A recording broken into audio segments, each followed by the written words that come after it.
Hello नमस्कार, रूपा Jagtap recipe and ब्लॉगमध्ये आपल्या सर्वांचं खूप खूप स्वागत। आज आपण गावाकडचा पास्ता बनवतोय। हा पास्ता आपण छान उकळत्या पाण्यामध्ये बॉईल करून घेतलेला आहे आणि त्यामध्ये थंड पाणी टाकून असा सुका सुका करून घेतला। बघा छान झाला असा।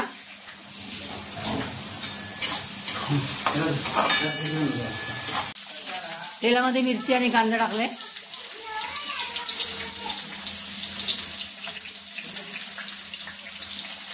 छान भाजून घ्यायचंय।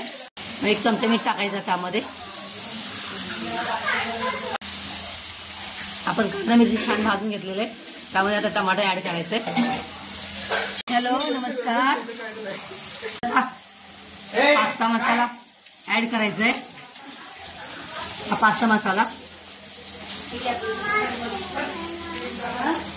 जास्त क्वांटिटी असल्यामुळे जास्त मसाला टाकायचा आहे।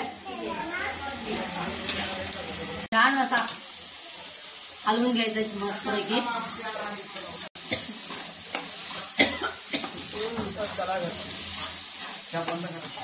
सर्व असा मसाला छान हलवून घ्यायचा, भाजून घ्यायचा मस्तपैकी। त्यामध्ये आपण ऍड करायचंय आणि छान एकजीव करून घ्यायचं हलवून हलवून।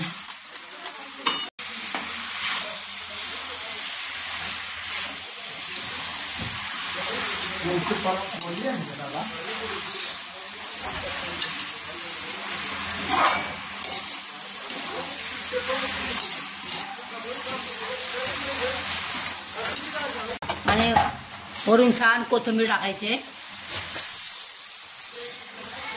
असा आपला देशी पास्ता तयार झालेला आहे। आपला देशी पास्ता तयार झालेला आहे। तुम्हाला आवडला असेल लाईक आणि सबस्क्राईब करा। नवीन असाल तर माझ्या चॅनलला सबस्क्राईब करा। Thanks for watching.